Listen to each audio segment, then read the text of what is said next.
আমার নাম রামকৃষ্ণ, আমি ফিজিওথেরাপি ছাত্র। আমার প্রশ্ন হলো, আল্লাহর আদম হাওয়াকে সৃষ্টি করার কি প্রয়োজন ছিল, অথবা এই বিশ্ব জগৎ এগুলো সৃষ্টি করে কি উপকার পাবেন? আমার দ্বিতীয় প্রশ্ন হলো, সবকিছুই কেউ সৃষ্টি করেছে, তাহলে ঈশ্বর তাকেও অবশ্যই কেউ সৃষ্টি করেছে। আল্লাহ শব্দটার অর্থ কি? ভাই তিনটা প্রশ্ন করেছেন। প্রথম প্রশ্নটা, আল্লাহ কেন আদম হাওয়াকে সৃষ্টি করলেন, এই সৃষ্টি করার কারণটা কি, বিশ্বজগৎ সৃষ্টির কারণ কি? আল্লাহ সৃষ্টি করেছেন আদম আর হাওয়াকে, তারা দুজনে শান্তিতে থাকুন, যাতে করে মানুষ যাতে আসতে পারে। তারা আমাদের সবার পূর্বপুরুষ। পবিত্র কোরআনে সূরা হুজুরাতের 13 নম্বর আয়াতে উল্লেখ করা হয়েছে, ইয়া আইয়ুহান নাসু ইন্না খালাকনাকুম মিন যাকরিন ওয়া উনসা ওয়া জাআলনাকুম শুউবান ওয়া কাবাইলা লিতাআরাফু ইন্না আক্রামাকুম ইনদাল্লাহি আতকাকুম ইন্নাল্লাহা আলিমুন খাবীর। হে মানুষ জাতি, আমি তোমাদের সৃষ্টি করেছি এক পুরুষ ও এক নারী হতে, আর তোমাদের বিভক্ত করেছি বিভিন্ন জাতি আর গোত্রে, যেন তোমরা অন্যের সাথে পরিচিত হতে পারো। এই জন্য নয় যে অন্যকে ঘৃণা করবে। আর আল্লাহর কাছে অধিক মর্যাদার সম্পন্ন সেই ব্যক্তি যার আছে তাকওয়া। আল্লাহ যেটার মাধ্যমে মানুষের বিচার করেন, টাকা পয়সা নয়, গায়ের রং নয়, জাতি বা গোত্র নয়, ধর্মমত নয়, সেটা হলো তাকওয়া। সেটা হলো আল্লাহকে মানা, ন্যায়পরায়ণতা, ধার্মিকতা। তাহলে আদম আর হাওয়া আলাইহিস সালাম তারা আমাদের সবার পূর্বপুরুষ, আপনারও পূর্বপুরুষ, আমারও পূর্বপুরুষ, সব মানুষের।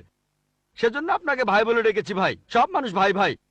আল্লাহ বলেছেন ইয়া আইয়ুহান নাস, হে মানুষ জাতি। আর পবিত্র কোরআনে সূরা ইসরার 70 নম্বর আয়াতে উল্লেখ করা হয়েছে, ওয়া লাকাদ কাররামনা বানি আদামা। আল্লাহ তাআলা মর্যাদা দিয়েছেন সব আদম সন্তানকেই। হোক আপনি জন্ম নেন ইন্ডিয়ায়, আমেরিকায়, ইংল্যান্ডে, জন্মান কোনো হিন্দু পরিবারে বা মুসলিম পরিবারে বা খ্রিস্টান পরিবারে, আল্লাহ বলেছেন তিনি সব মানুষকে মর্যাদা দিয়েছেন। মানুষে জন্মালে আল্লাহ তাকে মর্যাদা দেবেন। সে হোক আপনার নাম জাকির, আব্দুল্লাহ, রামু, শঙ্কর, মানুষে জন্মালে আল্লাহ মর্যাদা দেবেন। আপনার প্রশ্নতে আসি, কেন আল্লাহ তাআলা মানুষ সৃষ্টি করলেন? আল্লাহ মানুষ সৃষ্টি করেছেন কারণ আল্লাহ বলেছেন মানুষ হলো আল্লাহ সৃষ্টির মধ্যে সেরা। আল্লাহ তাআলা অন্য যা কিছু সৃষ্টি করেছেন তা আল্লাহকে মানে। ফেরেশতা সৃষ্টি করেছেন, আল্লাহ যে আদেশই দেন ফেরেশতাগণ সে আদেশ পালন করেন, তাদের নিজস্ব ইচ্ছা নেই।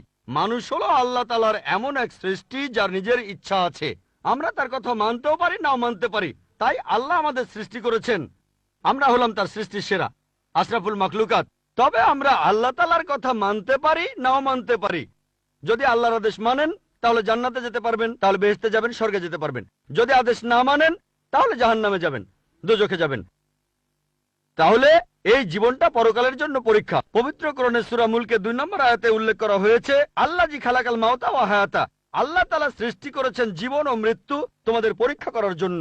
তাহলে এই জীবনটা হলো পরকালের জন্য পরীক্ষা। তাহলে আল্লাহ মানুষ সৃষ্টি করেছেন। আর আল্লাহ বলেছেন সূরা জারিয়াতের 56 নম্বর আয়াতে উল্লেখ করা হয়েছে, ওয়ামা খালাকতুল জিন্না ওয়াল ইনসা ইল্লা লিয়াবুদুন। আমি সৃষ্টি করেছি জিন ও মানুষকে যেন তারা আমার ইবাদত করে।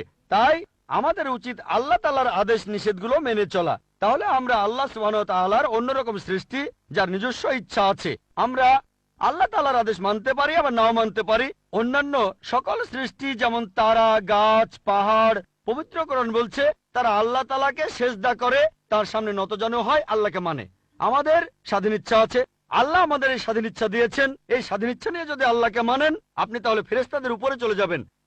আর যদি আল্লাহ তাআলাকে না মানেন তখন হবেন শয়তানের সহযোগী।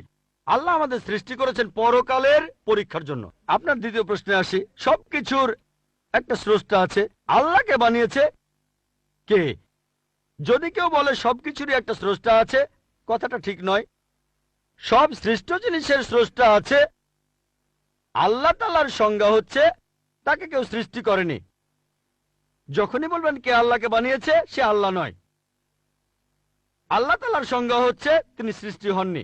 ধরেন এক লোক আপনাকে বলল যে ভাই, আমার বন্ধু জন, সে হাসপাতালে ভর্তি হয়েছে, সে একটা বাচ্চার জন্ম দিয়েছে। বলতে পারবেন এই বাচ্চাটা ছেলে না মেয়ে? বলতে পারবেন? চেষ্টা করেন, দেখেন। পারবেন না কেন? ছেলে না মেয়ে? হ্যাঁ না।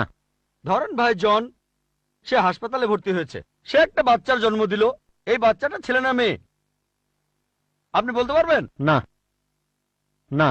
50% চান্স ছেলে না মেয়ে। লোকজন সবাই হাসছে কেন? বলতে পারবেন? পারবেন না কেন? যে উত্তরই বলেন সেটা কি ঠিক হবে? চেষ্টা করে দেখেন, যে বাচ্চাটা জন্মালো সে কি ছেলে না মেয়ে? চেষ্টা করেন। মেয়ে। মেয়ে। ভাই, পুরুষ লোক কি বাচ্চার জন্ম দিতে পারে? হ্যাঁ, এখানে আপনি ভুল করেছেন। একইভাবে ভুল করেছেন যখন বললেন কে আল্লাহকে বানিয়েছে। পুরুষ লোক কোনো বাচ্চার জন্ম দিতে পারে না, তাহলে তো মেয়ে বা ছেলে হওয়ার প্রশ্নই আসে না। এখন কি আপনি বুঝতে পেরেছেন? হ্যাঁ, বুঝতে পেরেছেন, এই তো ভালো। পুরুষ লোক কোনো বাচ্চার জন্ম দিতে পারে না, তাহলে তো ছেলে বা মেয়ে হওয়ার কোনো প্রশ্নই আসে না। যখন প্রশ্ন করলেন কে আল্লাহকে সৃষ্টি করেছে, আল্লাহর সংজ্ঞা হচ্ছে, ঈশ্বরের সংজ্ঞা হচ্ছে তিনি সৃষ্টি হননি। যখনই বলবেন কে আল্লাহকে বানিয়েছে, সে আল্লাহ নয়। ওয়ালাম ইয়াকুল্লাহু কুফুয়ান আহাদ, তার সমতুল্য কেউ নেই। এবারে আপনার শেষ প্রশ্নটাতে আসে, আল্লাহকে। আল্লাহকে সবচেয়ে সেরা সংজ্ঞাটা আছে পবিত্র কোরআনে সূরা ইখলাসে 1 নম্বর থেকে 4 নম্বর আয়াতে উল্লেখ করা হয়েছে। এখানে বলা হয়েছে যে কুল হুয়াল্লাহু আহাদ, বলো তিনি আল্লাহ এক, অদ্বিতীয়। আল্লাহুস সামাদ, তিনি অবিনশ্বর, চিরস্থায়ী। লাম ইয়ালিদ ওয়া লাম ইউলাদ, তিনি জন্ম নেননি, কাউকে জন্ম দেননি। ওয়া লাম ইয়াকুল্লাহু কুফুয়ান আহাদ, তার সমতুল্য কেউ নেই। এই হলো 4 লাইনের সংজ্ঞা আল্লাহ সুবহানাহু ওয়া তাআলার। যদি কোনো মানুষ, যদি কেউ বলে যে অমুক লোকটা আল্লাহ, সেই লোক যদি এই 4টা শর্ত পূরণ করতে পারে, আমাদের মুসলিমদের কোনো আপত্তি থাকবে না সেই লোককে আল্লাহ বলে মেনে নিতে। 4 লাইনের সংজ্ঞা, এটাই হলো ধর্মের লিটমাস টেস্ট।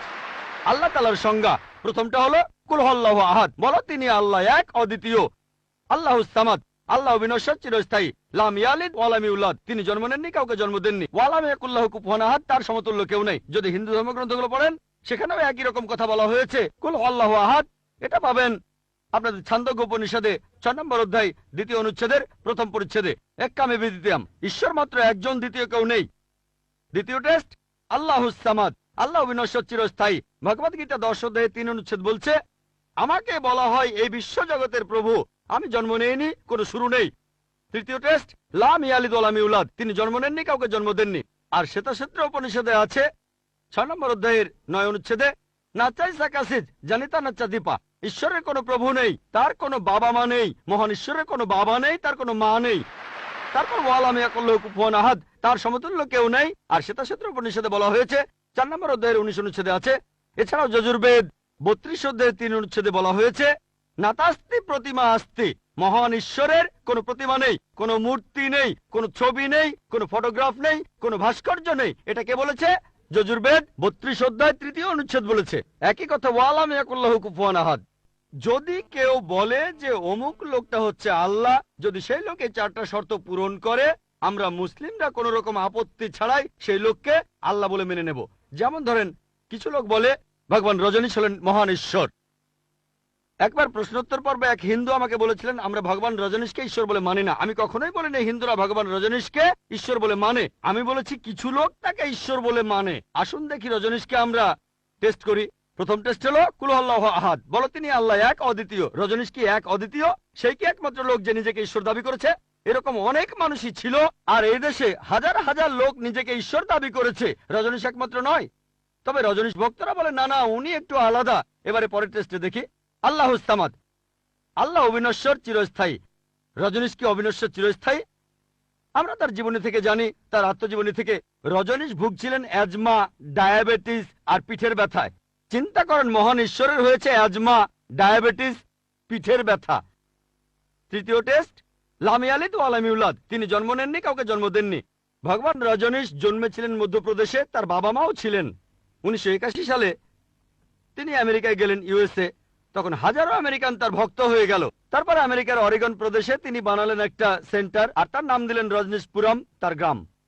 পরবর্তীতে আমেরিকান সরকার তাকে অ্যারেস্ট করে কারাবন্দী করে রাখলো। রজনীশ বলতো যে আমেরিকান সরকার তাকে স্লো পয়জনিং করেছে। চিন্তা করেন, মহান ঈশ্বরকে স্লো পয়জনিং করা হয়েছে। 1985 সালে আমেরিকান সরকার তাকে বের করে দিলে সে ইন্ডিয়ায় চলে আসে। তারপর এখানে পুনায় সে আরেকটা সেন্টার খুললো, আর তার নাম দেওয়া হলো ওশো কমিউন। যদি রজনীশের সমাধির কাছে কখনো যান, তার সমাধির উপরে লেখা আছে ভগবান রজনীশ ওশো। কখনো জন্মাননি, কখনো মরেননি, তবে পৃথিবীতে ভ্রমণ করেছেন 1931 সালের 11 ডিসেম্বর থেকে 1990 সালের 31শে জানুয়ারি পর্যন্ত। কখনো জন্মাননি, কখনো মরেননি, তবে পৃথিবীতে ভ্রমণ করেছেন 1931 সালের 11 ডিসেম্বর থেকে 1990 সালের 31শে জানুয়ারি পর্যন্ত। তার সমাধিতে এটা লিখতে ভুলে গেছে যে পৃথিবীর 21টা দেশ তাকে ভিসা দেয়নি। মহান মহান ঈশ্বর আসলেন এই পৃথিবীতে, পৃথিবী ঘোরার জন্য, বিভিন্ন দেশে যাওয়ার জন্য তার নাকি ভিসাও লাগে। তখন গ্রিসের আর্কবিশপ বলেছিলেন, যদি রজনীশকে এই দেশ থেকে তাড়িয়ে না দেওয়া হয়, আগে তার ঘর পোড়াবো, তারপর ভক্তদের ঘর পোড়াবো। শেষ টেস্ট ওয়ালাম ইয়াকুল্লাহু কুফুয়ান আহাদ। পরীক্ষাটা এতই কঠিন যে একমাত্র আল্লাহ ছাড়া কেউই পাশ করবে না। যখনই আল্লাহর সাথে কারো তুলনা করবেন, সে আল্লাহ নয়। ওয়ালাম ইয়াকুল্লাহু কুফুয়ান আহাদ। এখন ভগবান রজনীশ অন্য অনেক মানুষের মতো মুখে দাড়ি ছিল, একটা নাক, দুটো চোখ, দুটো কান, দুটো হাত। যখন আল্লাহর সাথে পৃথিবীর কোনো কিছুর তুলনা করবেন, সে আল্লাহ নয়। ওয়ালাম ইয়াকুল্লাহু কুফুয়ান আহাদ। যদি কেউ বলে যে আল্লাহ তাআলা হাজার গুণ বেশি শক্তিশালী, আপনারা কি শোয়ার্জনেগারের নাম শুনেছেন? এই লোকের নাম কখনো শুনেছেন? কখনো শুনেছেন তার নাম? এই লোক একটা সময় ছিল মিস্টার ওয়ার্ল্ড, মিস্টার ইউনিভার্স, পৃথিবীর সবচেয়ে শক্তিশালী লোক, বিশ্বজগতের সবচেয়ে শক্তিশালী লোক। যখনই আল্লাহকে তুলনা করবেন কোনো কিছুর সাথে, হোক সেটা আর্নল্ড শোয়ার্জনেগার, হোক সেটা দারা সিং, হোক সেটা কিং কং, হোক সেটা হাজার গুণ বা লক্ষ গুণ, যখনই আল্লাহর সাথে পৃথিবীর কোনো কিছুর তুলনা করবেন, সে আল্লাহ নয়। ওয়ালাম ইয়াকুল্লাহু কুফুয়ান আহাদ। তার সমতুল্য কেউ নাই। তাহলে এই হলো 4 লাইনের সংজ্ঞা আল্লাহ সুবহানাহু ওয়া তাআলার পবিত্র কোরআনে আছে। আপনি যে ঈশ্বরের পূজা করছেন, ভাই, সেই ঈশ্বরকে সূরা ইখলাস দিয়ে টেস্ট করুন। যদি তিনি পাশ করেন, তাহলে সত্যিকারের ঈশ্বর, তা না হলে নকল ঈশ্বর।